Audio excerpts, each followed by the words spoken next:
Cool. 3, 2, 1. We're live. Okay, cool. Hello. So welcome back to the XXL Podcast. This one is number 12 with myself and Drew Spenlove. Today we have Charlotte Braithwaite, who... A very special guest. Yeah, we'll reveal that later at the end. But essentially, I think this is going to be pretty interesting. She's a psychotherapist, a psychokinesis coach. I butchered that completely bad. And the founder of In Courage Counselling. And she's live here with us, so we'll just let her in. And she's waiting. Oh, she's now semi-sideways. Am I sideways? Yeah. How did I know myself? Hang on, wait. What was the point in the testing? Yeah. We tested this literally a minute ago, and she was the right way around. So am I right way up now? Yeah, you're fine now, yeah. Okay, and if I do this... Yep. Hey, there you go. Yeah, look at that. Perfect. The phone needs a bit of encouragement. Encourage counselling. Yeah, See ya. hang on. Cool. So let me do some super quick intro. Charlotte, Drew. It's a good mate of mine. And Drew, this is Charlotte. So Charlotte, I was just trying not to butcher your titling. Currently reading it from LinkedIn. A psychotherapist and then a psychosynthesis. Psychosynthesis. Yeah, that one. Wow, I butchered that real bad at the start. Yeah, you got that completely wrong. Yeah. How you been? How's it been lockdown? How you coping?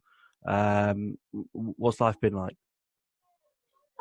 Gosh, what a big question. It has been a bit of, you know what, I've come up with this description. It feels like emotional whiplash. It's like you're thrown forward and then thrown back. So some days I'm like, I am freaking acing this. Like, I am so doing lockdown. I'm like, I've got this down to a T. And then other days I'm just sort of stare out of a window for hours on end, kind of longing for freedom. Just to meeting up with people. This is great, but it's just so not the same. So I'm doing well on the whole, but I won't lie. There's been like some days where I've been in a corner rocking slightly. So yeah, and I guess even for my profession, don't think that I know what I'm doing either in this. This is kind of my first pandemic, as it is for all of us. So yeah, I am well, but up and down. Yeah. I think you touched on a point which definitely resonates with me and Drew, is the whole meeting people. Like, yeah. Drew, especially, like, he's a super. I was going to say super spreader. That's the worst thing you could say. No, I'm not. I'm definitely not that. He's never had the COVID. He's fine, honestly. Oh my word. He is like super. I'm just very social. Social. That's what I was looking for. I'm a social butterfly. I like being with people. It's just, and your circle of friends is huge as well. So like, it's a real. All right. To be able to. Well, no, it is because you've got loads of different like pockets. Well, yeah, work, friends from school, you. Yeah. So I think it's been tough that way, and I think obviously this is why we're doing this and stuff like that. But yeah, giving people an idea, obviously, like you said, with your work and stuff like that. Obviously, I've only kind of rattled the titles off, but not very well either.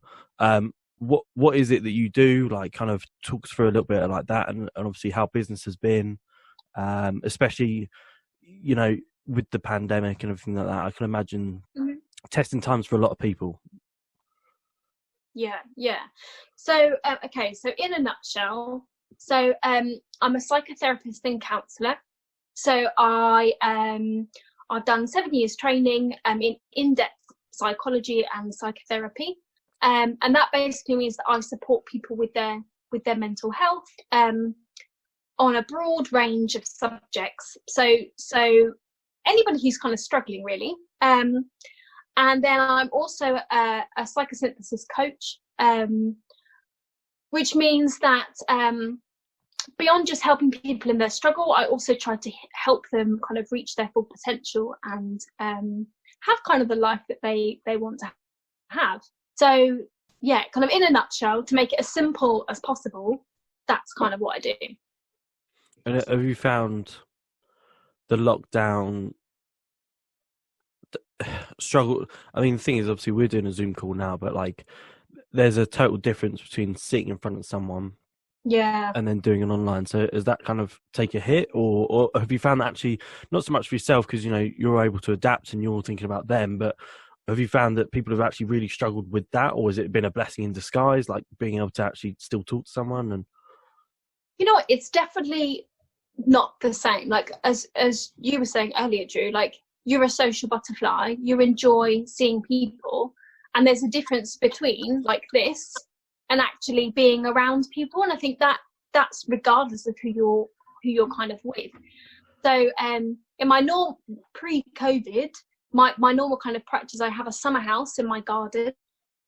People would come to see me primarily, and it'd be nice and discreet and confidential and kind of cozy and out the way. So when this started to kind of ramp up, because granted, we had a really short period of time, but there was kind of this whole social distancing thing and having to measure that there was 2 meters between the seats. But I think people were quite relieved when it was like, okay, no, now we're just doing it online, and we don't have to do the whole kind of waving at each other from precautions. Afar. Yeah, I think it actually, and even though I was using Dettol, like air freshener, like perfume, like spraying it around and wafting in and out of it. So I think actually going online, people felt safer. I think what has been a real challenge for some people is that at least by coming to a separate place, they knew no one was listening, that it was just us two. They felt really safe in the confidentiality.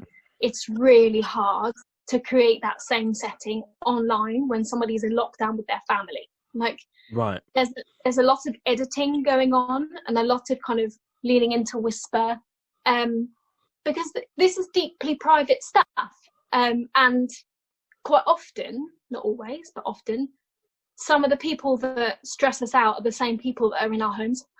So trying to talk freely. Ain't that the truth? Yeah, Louise, honestly, she's not there. Drew's like, oh dear. So yeah, I think that's really tricky. So people have been really creative actually in trying to make a space that they feel safe. So I've been in people's cupboards. So people have kind of sat in a cupboard. I've been in a shed this week. I'm having a lot of cars. So carpool counselling, I think, is going to be the new thing. Wow. Or people just out walking, just so they can talk freely as much as possible. But you know what? On the whole, people have adapted so well. Thank God for technology.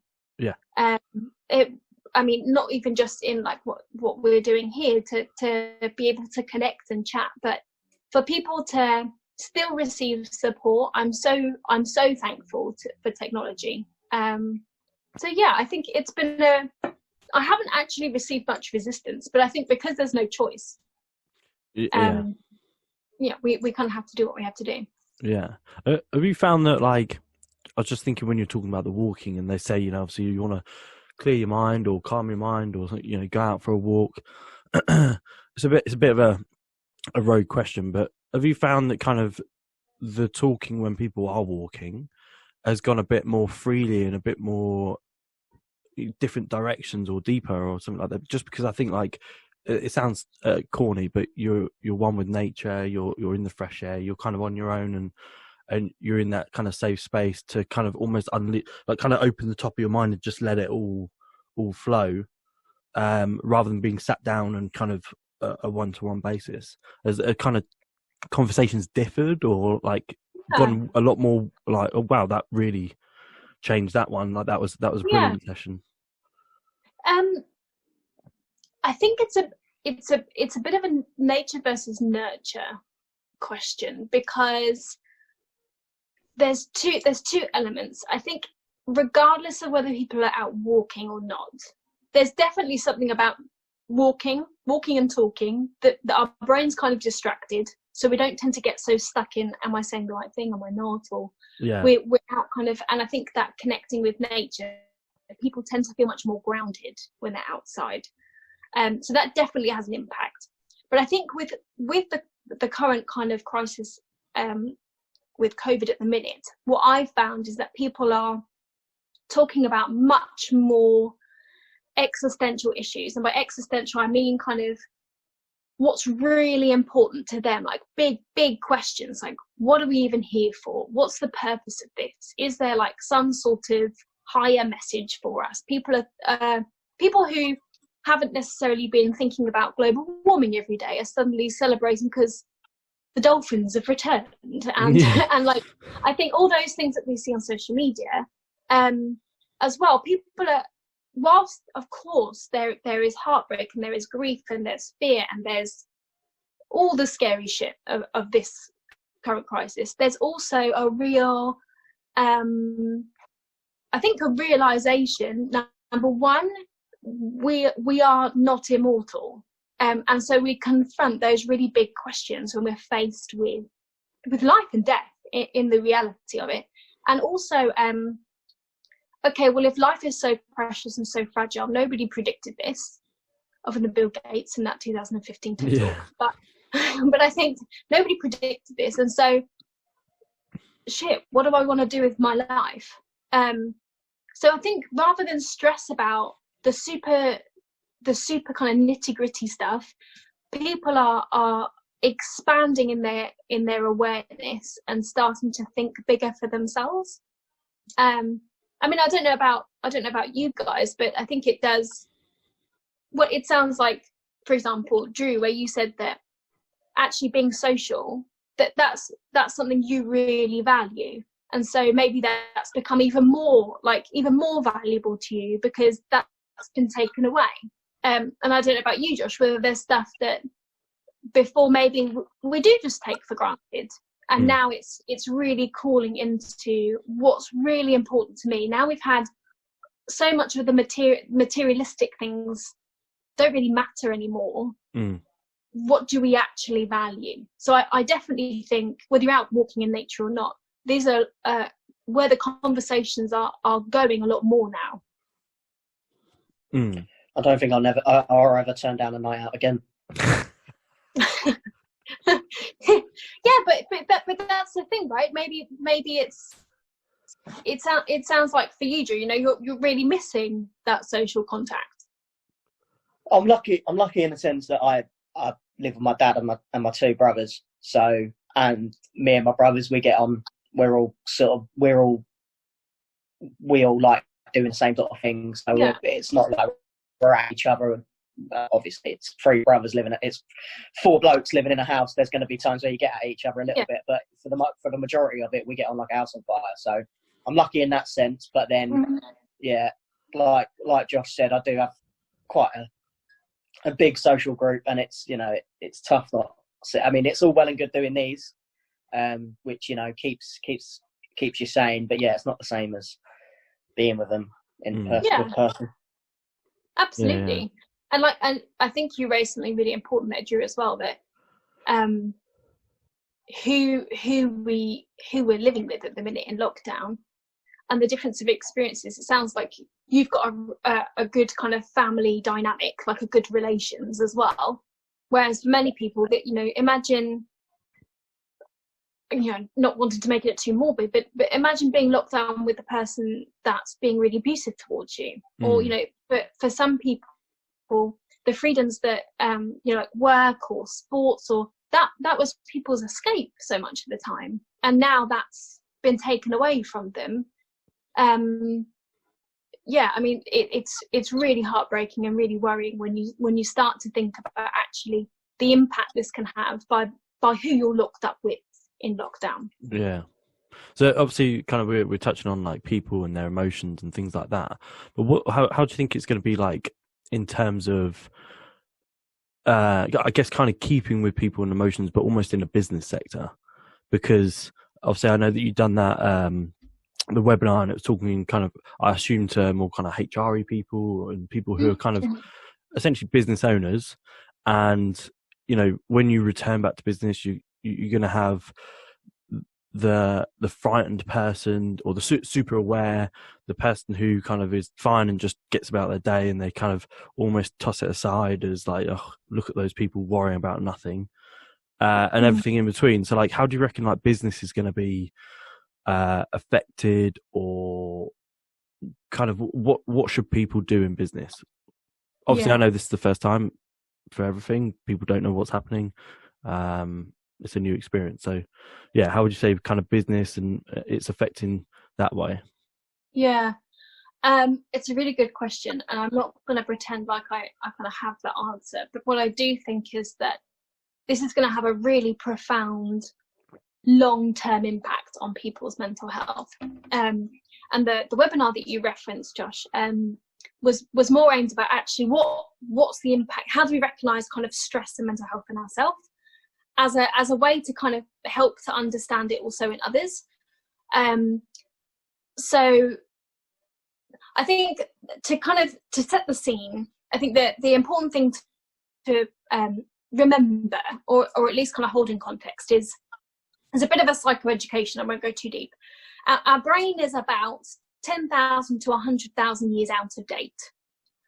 Our brain is programmed for saber-toothed tigers, not smartphones, not pandemics.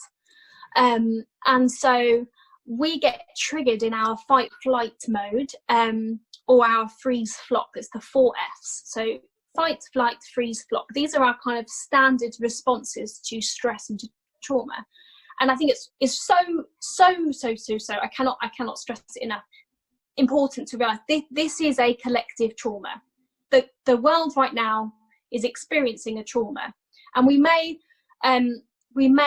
project out that traumas are just really horrific events, like big capital T events, but actually just the constant change of our circumstances and this sort of threat that's out there that we can't see makes it really difficult for our brain to gauge where we're at. So if our brain is programmed for looking out for saber-toothed tigers, it's very obvious, should we see a saber-toothed tiger, that's danger. At the minute, it's really confusing because we can't see the thing that's threatening us.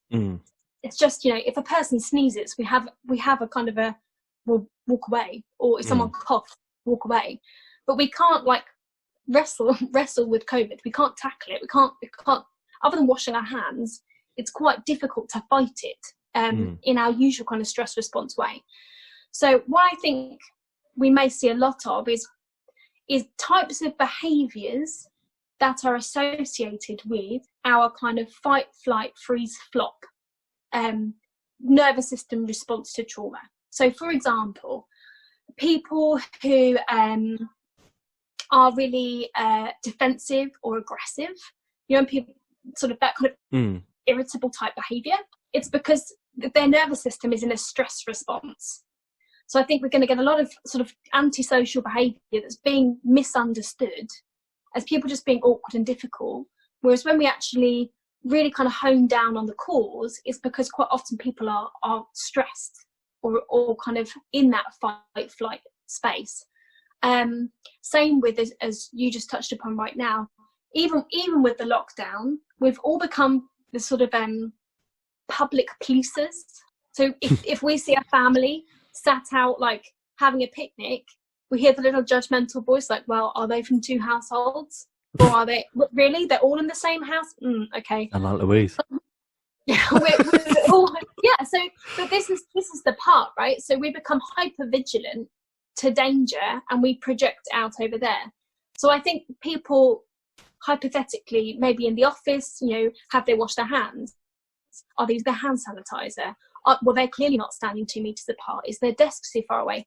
I think we're going to see a lot of these behaviours that are actually because people are stressed, they are feeling unsafe, and I think it's so important to really understand that and have compassion for that, because we can just easily dismiss it as someone's just being really awkward and shitty, and that might not be the case. Yeah. Fair. I feel like there's the picnickers. Is that was the big sigh? Is this something you guys have been experienced as well, that kind of 100%. I haven't been outside. Yeah. You're super safe. No, I haven't. Drew's like, I'm not dealing with that. People can do what they want. I'm staying here. Yeah. No,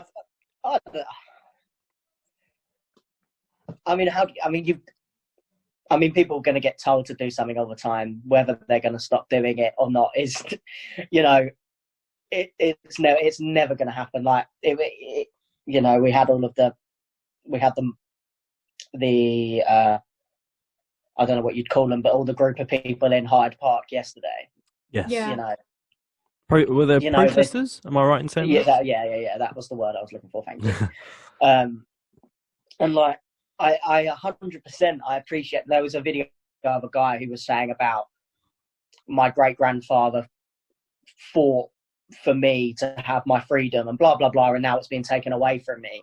And I look at that and I think, okay, but look at it as your granddad went and fought in the war.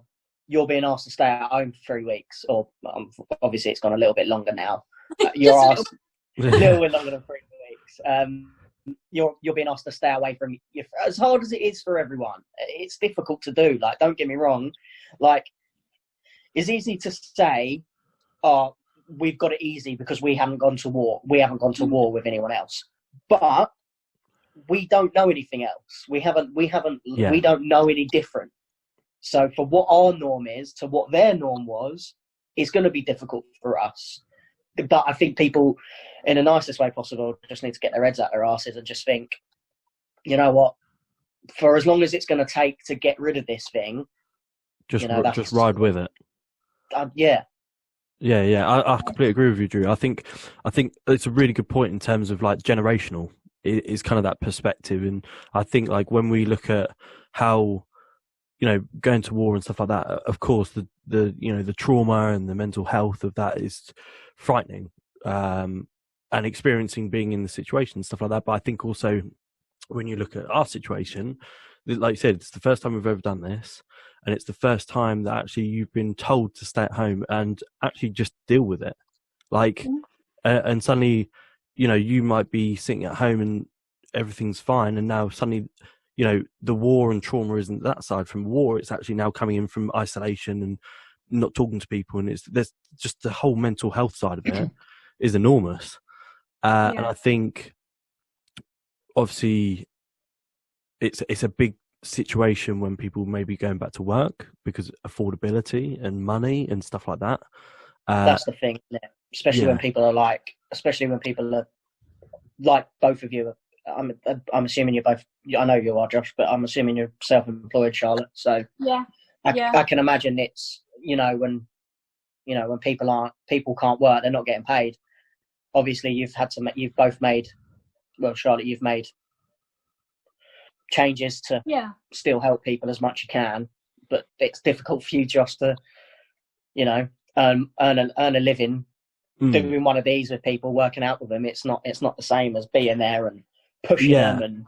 And I think, to be honest, Drew, that's why I haven't chosen to done it.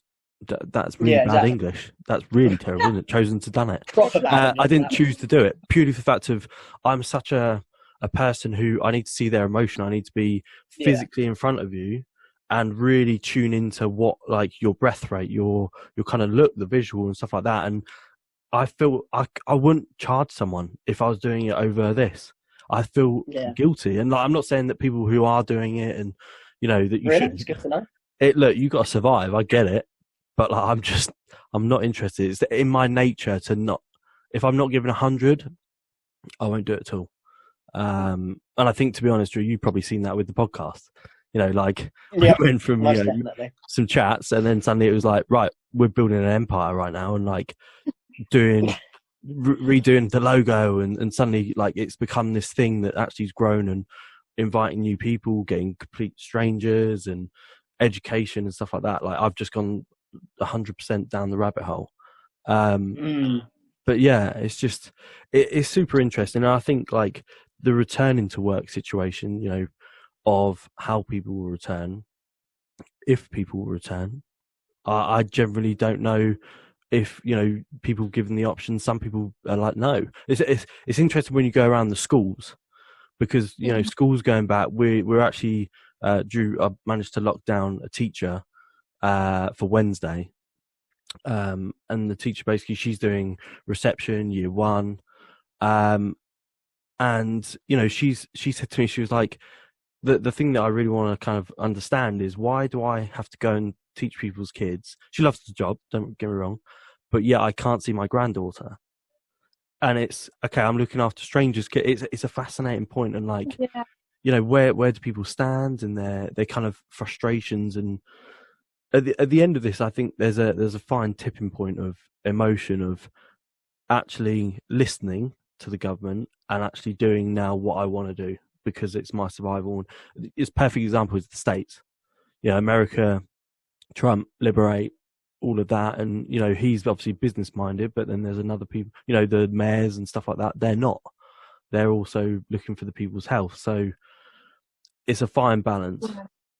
It is, and you know what? It's Trump is an appropriate person to talk about when we talk about mental health as well, and that's a whole other podcast that you can do. Yeah, we'll invite him on. I think that both you raise really good points as well about when we're faced with a threat, we fundamentally go back to our primal strategy, which is just survival, and that plays out financially, emotionally, mentally, physically. And so when we're seeing people behave in ways that are outside the rules, and some of the rules fundamentally are very confusing and don't make sense. The idea that you can see one person at a time, but if you see them 10 minutes apart, that's okay. Stay inside, I'll be back in a minute. Yeah, boggles my mind. But I think people, when they're in survival mode, ultimately we become very selfish creatures. We think just about ourselves. And so when people are acting in a certain way or kind of breaking the rules, it's because we're at that point, our conscious capacity is just, I need to get my needs met. And financially, I think it's a really complex situation of those that can adapt and those that can't, those that have been furloughed, those that can't be, people that, exactly as you said with the teaching example, I think that's a great example of going back into school to look after somebody else's kids, but not being able to see even your own or your grandkids. I think because it's so complex and so convoluted, people end up kind of going, fuck it, I'll just do what I want because it doesn't make sense. And yeah, I think it's going to be a topic that we're going to be talking about for a really, really long time. And as you said, Drew, you made a really good point. Actually, something that's coming up a lot with my clients is about this generational split, that we cannot compare crisis of the past to what's happening now. It's just not comparable. It's a whole different measuring stick. And I think we can point fingers and we can judge and we can say, well, back in my day, or you didn't understand this, that, and the other. But ultimately, as cliched and as cheesy it is that we're all in this together, but we really are. That there's no other person that we can turn to who's done this before. So actually having conversation like this, rather than, well, you don't know what it was like. Okay, well then tell me, what was it like in your day? Or what's your experience? Or exactly, I think it's great that your opening question on these podcasts is, what's your lockdown been like? Because we make these assumptions that, oh, well, Drew's fine because he's living with his brothers and his dads. He's got loads of social company. Not the same. Like, Drew's really missing his mates right now. Just because there's people in his home doesn't mean it's the same. Or Josh hasn't got any kids, so he doesn't have to worry about homeschooling, so he's had a totally chilled lockdown. Well, actually, Josh is like, work is his passion, so he's having to adapt and he's made this his project.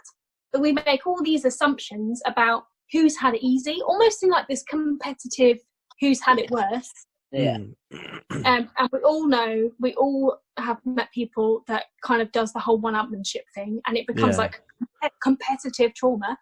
You've been to Tenerife, they've been to 11 Tenerife.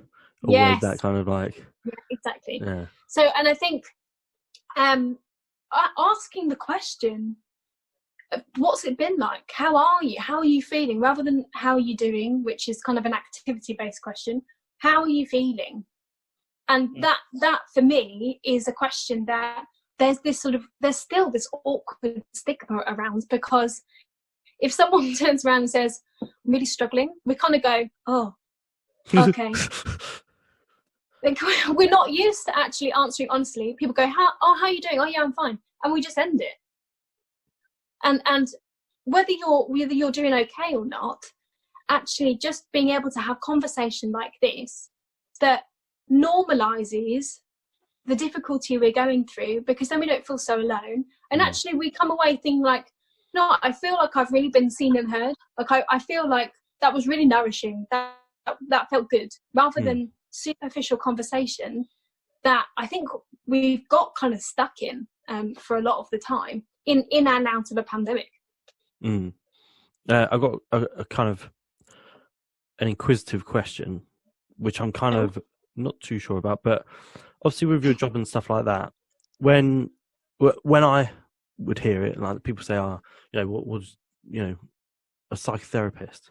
To me, that's like, geez, I've seen them on movies. That's some serious business. Like, I wouldn't. What are the misconceptions and kind of what people, I don't know, like expect from you, or like to be like? Because I think it's kind of got this like taboo kind of look to it, or it's a very powerful word. So like, is there like misconceptions with what you do for a job, or kind of the expectations? Yeah. Conversation goes one of two ways. So I don't know, when we could have dinner parties, you go to someone's house for dinner party and they go, oh, what you doing? You say, I'm a psychotherapist. Two things would either happen. One, they'd go, okay, and then just start to leave. because the first thing I think that sometimes people think is then you're going to psychoanalyze me, which then kind of goes down this I'm a mind reader route. Right. And if I know things about you, you don't know about yourself. Let me just get my crystal ball out. Yeah, exactly. Mystic Meg. Yeah. Give me a second. Let me just say. And that's not true. So I never know more about people than they know of themselves in terms of their story. I just have an understanding of the things we tend to be unconscious of. Or the second kind of way people react is they're fascinated. Sometimes, not often, people go, oh, I've had this awful issue, and then it becomes a whole other boundary thing. Yeah, exactly. Which is tricky. But I think you're right. There's a stigma. I think mental health in general, there's a stigma. People, it's still quite just not really talked about openly, especially men's mental health. I was really pleased when you guys asked me to come on, because two guys that are facilitating an open conversation about mental health, I think is absolutely what's needed. Because there's this whole other misconception that men don't have feelings, or you're entirely logical, and that I think there's a bigger stigma for men that they're up against than for women, and that certainly is the case with the mental health stats, and just the amount of men that seek support is generally lower than women. So yeah, I think that the misconceptions is that I'm going to psychoanalyze and I'm here to make you cry and to make you suffer and kind of confront your pain. And that's really not the case. Not if you have a good qualified and relational therapist. But there are different types of therapists as well, and that's really important. Because some are more like in the movies where someone lays on like the chaise lounge and they kind of right behind and they're completely blank screen and let no emotion show. That's kind of the archaic version. But I'm much more relational. I'm a social being, and I like conversation. And to be honest, sessions are kind of like this. We talk and we chat and we figure it out together. It's not me sitting writing notes and going like, oh, right, okay. It's really not like that at all.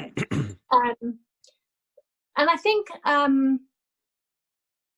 people generally come in quite nervous to begin with and don't know what to expect. And after the first session feel so relieved just to be able to talk openly, because I don't know how much we really get to have open conversations, really.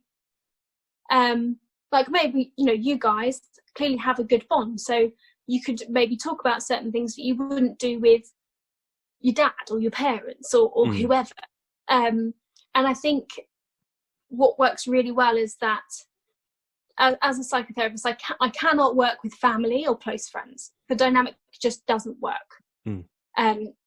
Someone who is not in your world at all, doesn't know the people that you're talking about, enables people to speak much more freely.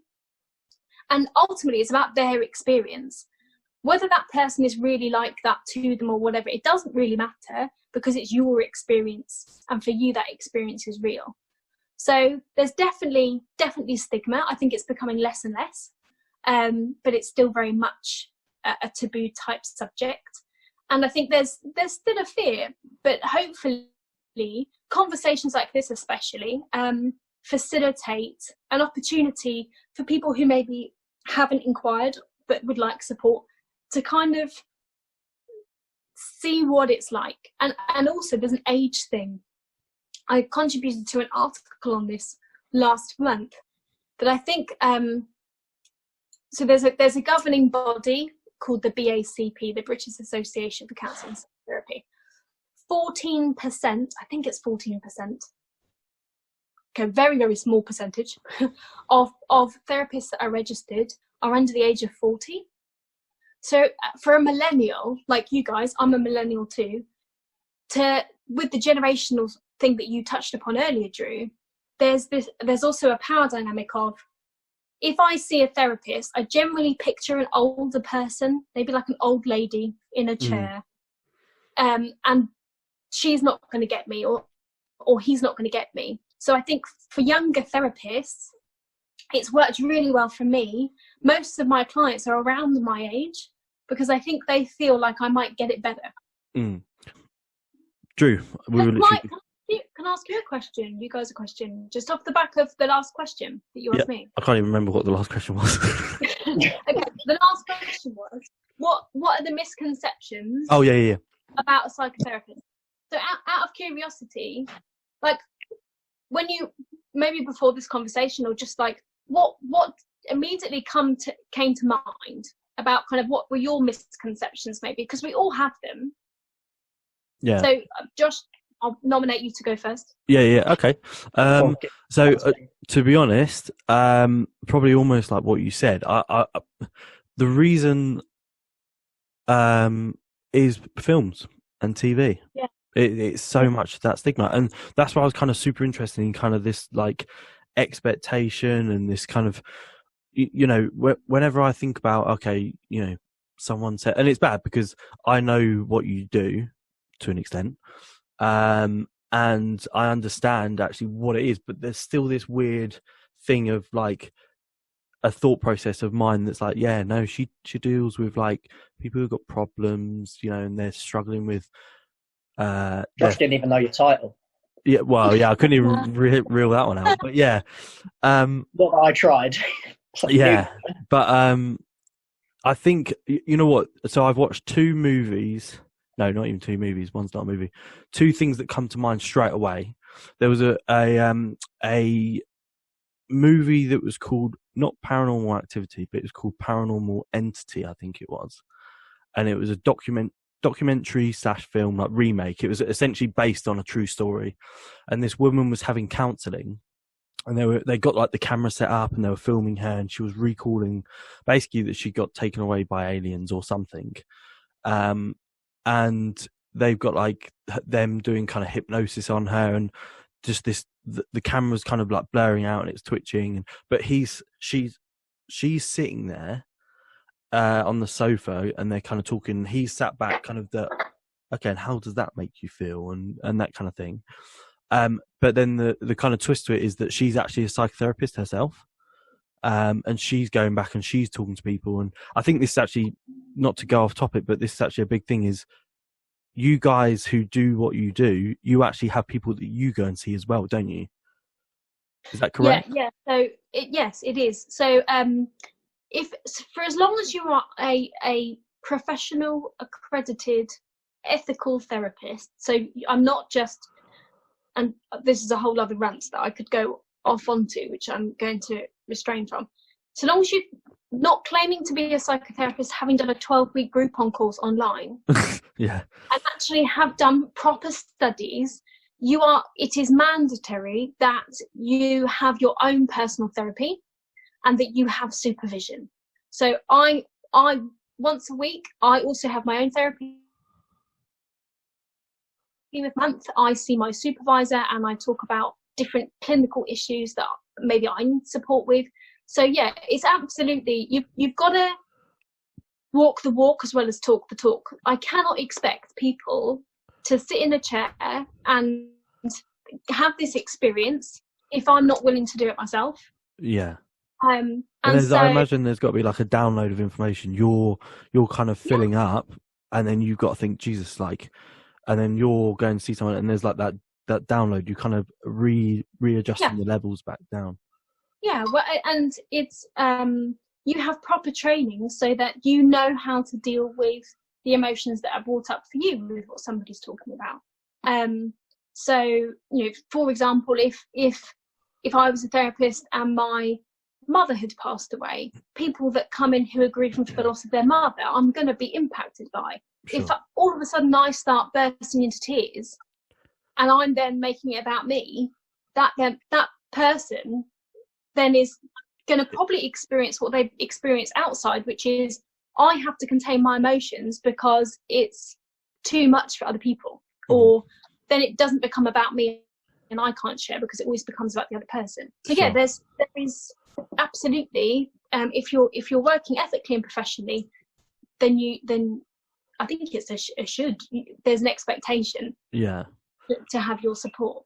Yeah, and then literally just very briefly coming back to the original question of my visualization of it.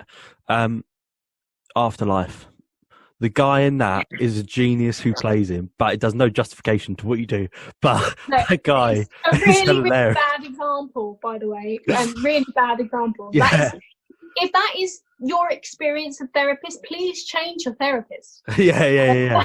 That is not at all what it's meant to be like. But that kind of like just sitting and just talking, like literally to a chair, like, blah, blah, blah. You know, that's kind of that stigma of like, and it's so. I think the stigma that I think is very extremely formal. Yes. Where it can obviously change. But what about you, Drew? Everything that you said. Yeah.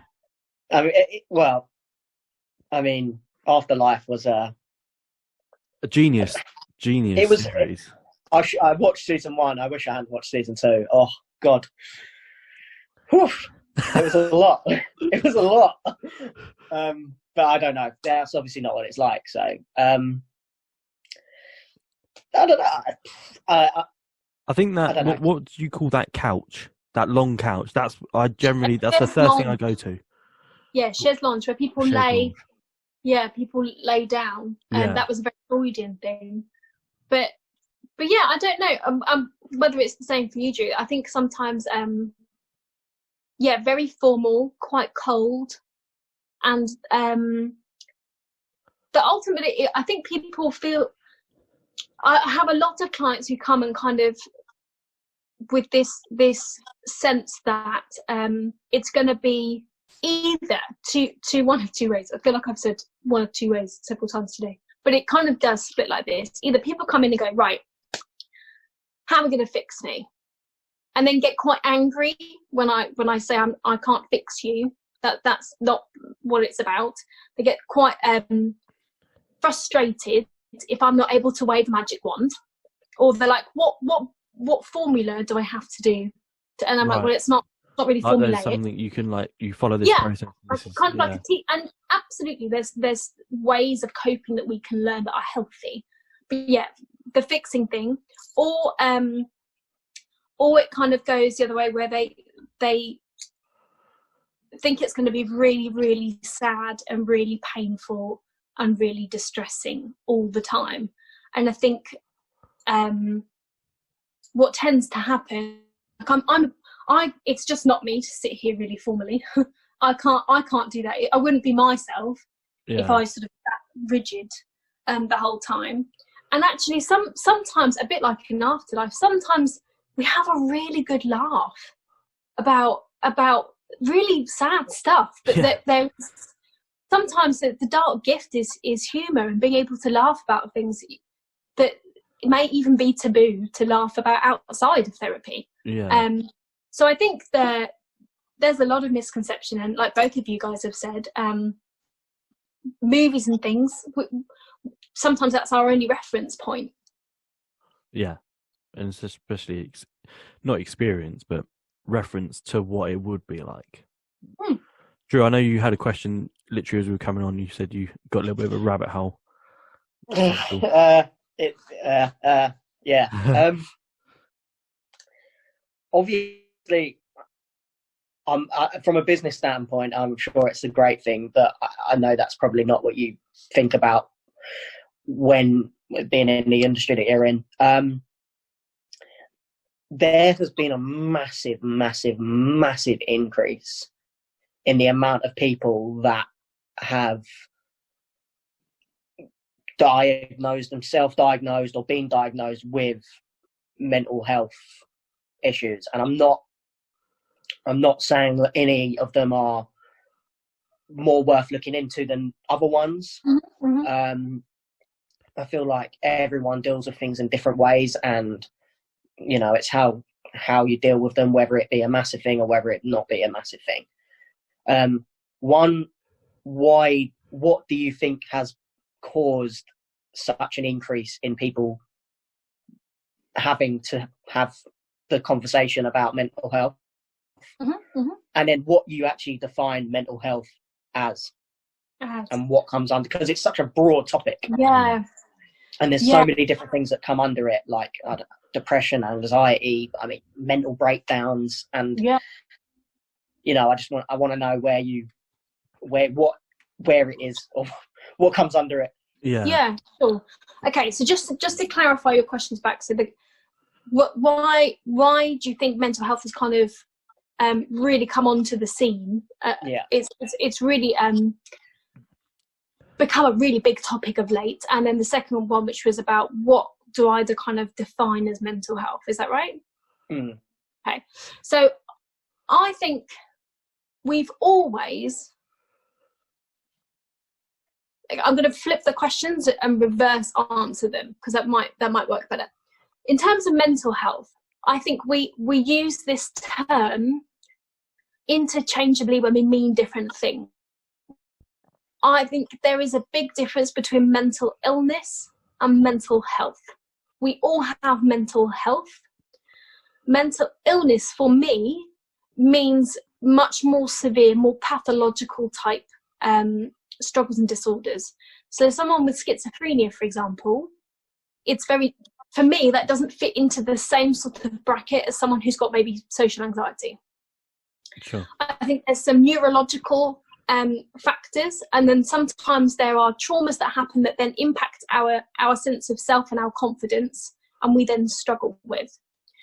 So mental health, for me, under the bracket, it's when our nervous system is under stress. And there's two different ways it goes. It either goes hyper-arousal, which is when we become overwhelmed, we become panicky. Anxiety would fall under more like OCD type things as well. Or there's hypo-arousal, so hypo, and this is kind of systems shut down. This is like depression, shame, disassociation. So when it comes to mental health, I think it's our normal stress response, and it's normal in the sense of, if we reference what I said earlier about saber-toothed tigers, what we'd want is our nervous system to fire up if there was a saber-toothed tiger. Now we don't have saber-toothed tigers, but we have the morning commute, we have socializing with different people, we have coming online doing a podcast, like these things that our nervous system doesn't know, is this safe or is this not? Sometimes things that are new we get nervous about as well, and so I think it's the stress of our nervous system that I would put under mental health. So things like anxiety, depression, OCD type behaviours, repetitive negative thought patterns, things in terms of when people can't express their truth, we find ways of acting it out as well. So an OCD, for example, where someone repetitively does something, it's underlying bit. Whilst we see the symptom as maybe perpetual hand washing, which is really tricky in a pandemic, by the way, because everybody who's got an OCD is correct. may have a thing of, well, I've been right all along. Like there is reason for me to wash my hands the whole time. So I think that's tricky to balance out. But that there's many different. Many. I mean, gosh, I don't know how many there are, and I'm in the industry of how many kind of different labels there are. But I think we have to be really careful with the language we use, because quite often people say, I'm really depressed. And actually, you're not depressed. You're just stressed out today. Or I feel really anxious. Actually, feeling anxious about something is normal. It's completely normal. But if we pathologize this and we kind of then label ourselves with it, it then becomes our identity rather than a struggle. And I think that's where it's becoming, on one hand, we're kind of trying to break the stigma, and on the other hand, it can become, not for everybody, I really want to stress not for everybody, but for some, it can become a kind of a trump card to pull, sure, and an excuse or a crutch to lean on, that in order to avoid dealing with something. Does that make sense? Yeah, 100%. Yeah, and so from first question, which is what kind of falls under mental health, and in terms of why it's coming up now, I think we've always had it. So if we go again, saber-tooth tiger brain, mental health existed when we were in caves and running around. We just didn't have the language for it. And I think from a generational perspective, we have maybe like our grandparents and our great-grandparents. They went through collective trauma in the war. Especially in England, there is this kind of stiff upper lip, keep calm and carry on. We don't have time for these sorts of conversations. Survival was just, it's not about emotion, it's just about shut down and carry on. Yeah.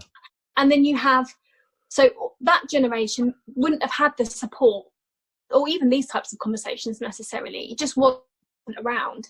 Then you have their generation below, so their kind of sons and daughters that then were brought up by essentially traumatized people in many cases. And then they were brought up to not really necessarily talk about emotions and, knuckle down and all these kind of things. And then there's another generation, and then there's kind of us. And I think it's becoming much more of a conversation because our culture is changing, and we've gone from a kind of stiff upper lip, maybe quite prudish, or a way of behaving. Now everything's kind of online as well. So there's much more of a viral sense of people talking about things. So I think it's slowly becoming more acceptable, and the more people talk about it, the bigger the conversation becomes. I do think the royals had a big part to play. The fact that William and Harry, when they did the Heads Together campaign, I think that's the more kind of public figures, celebrities, royals, normalise it, people then feel okay to talk about it. But yeah, not to go into the big theory, but I think there's a big generational impact upon each other that's potentially changing for the better. And does that answer your question? I feel like it's a really big question. Like it's an important one, but it's like a big one. Yeah, no, yeah, it definitely answers. Yeah, 100%. There was a point I almost expected to come up, but it didn't. Which I'm probably sure it would be a conversation about. Is this you bringing it down?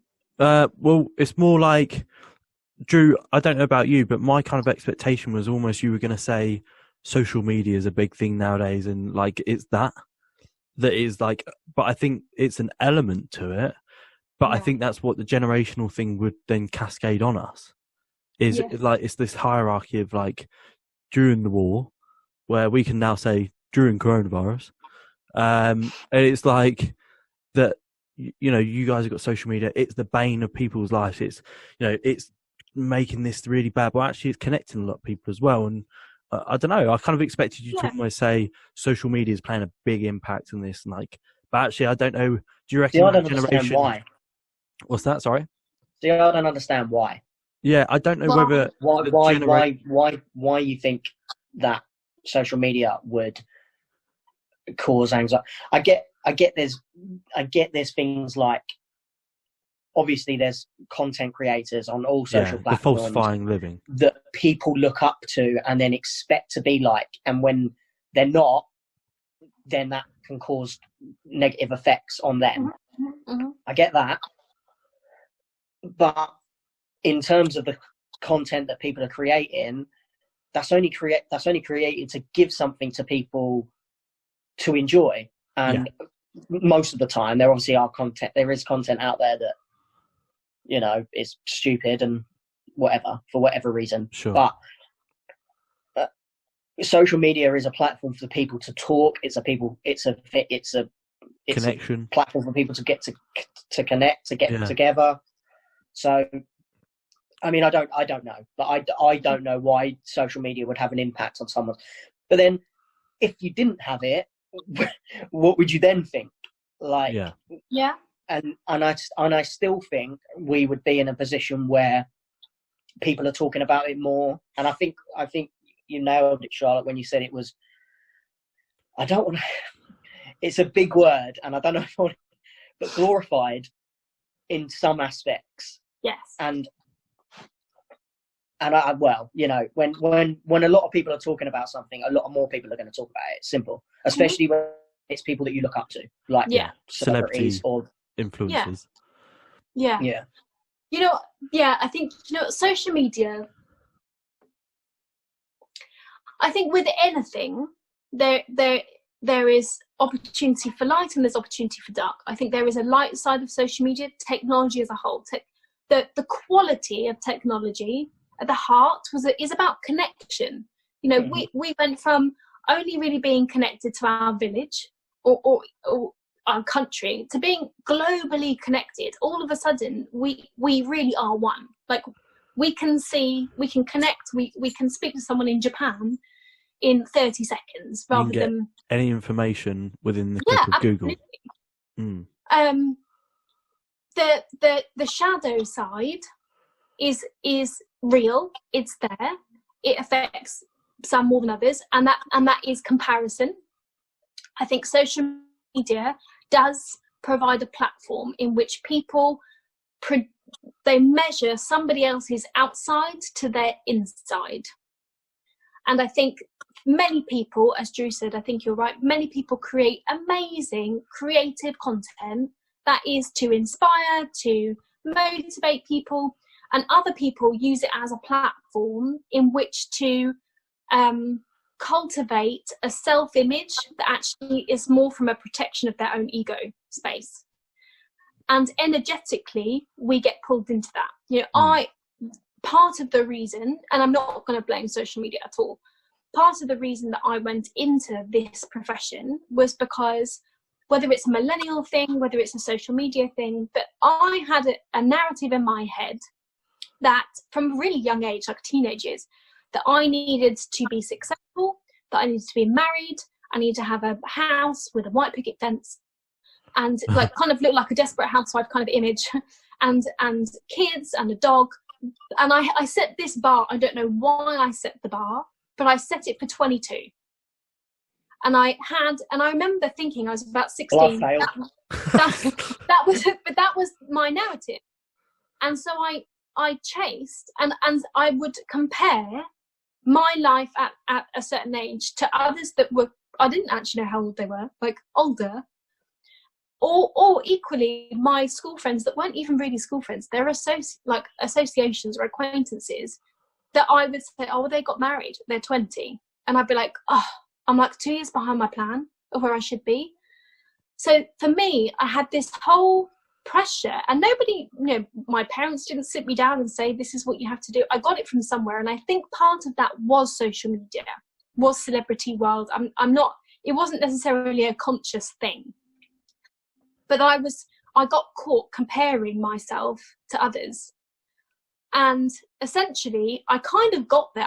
I was on the cusp of, I was engaged. I'd got a mortgage when I was 19. I kind of was engaged to like my childhood sweetheart, and I suddenly thought, holy crap, I'm really unhappy and I don't have a clue who I am, and this has all been about chasing something, and now I'm kind of there. I'm really actually unhappy, which completely and utterly baffled me. And so at the age of about 21, 22, I think it's fair to say I had a bit of a breakdown. And I was lucky enough that my parents wanted to support me, and granted, because I had my own little stereotype think of what a psychotherapist would look like, and I was like, I do not want to go there. I was kind of I was dragged like a dog to the, kind of like, no, I don't want to go, And I kind of got plopped in there, and I stayed in therapy for about 3 years, and it was such a transformational process for me to really understand myself, because I was so baffled, and it was quite scary not to understand myself. And it was really from that line of work. So from having that experience, I suddenly thought, this is really what I want to do. I really want to help people who, whether they have a similar story to mine or not, I really want to help people understand themselves. Because when you do understand yourself, you can kind of be okay no matter what's happening. Like, things can still be shit, but you can be okay. So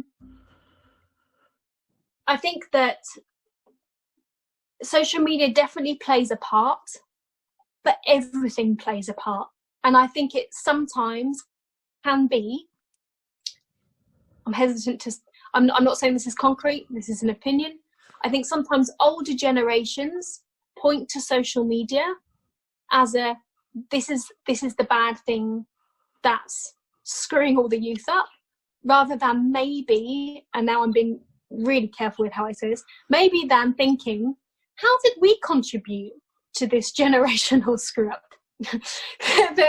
that we wouldn't it just, this is my personal mission. I feel myself getting really passionate now. If everybody just did the self-work, if everybody understood and took responsibility of healing their own shit and stopped working their shit out on other people, how amazing would it be? Because we project so much onto each other, and then that person ends up with an issue, and then that person, because nobody knows, not many people know how to actually work through their own stuff.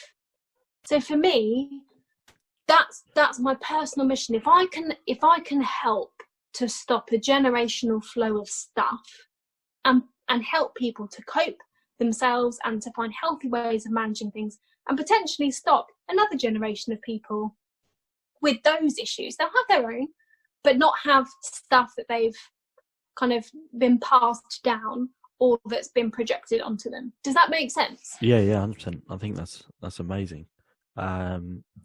Just touching upon that, I think I don't want to go too deep into this next bit, but because we'll wrap it up fairly soon. Do you we talk about obviously social media and the generational blame and stuff like that, or potential generational blame, careful words.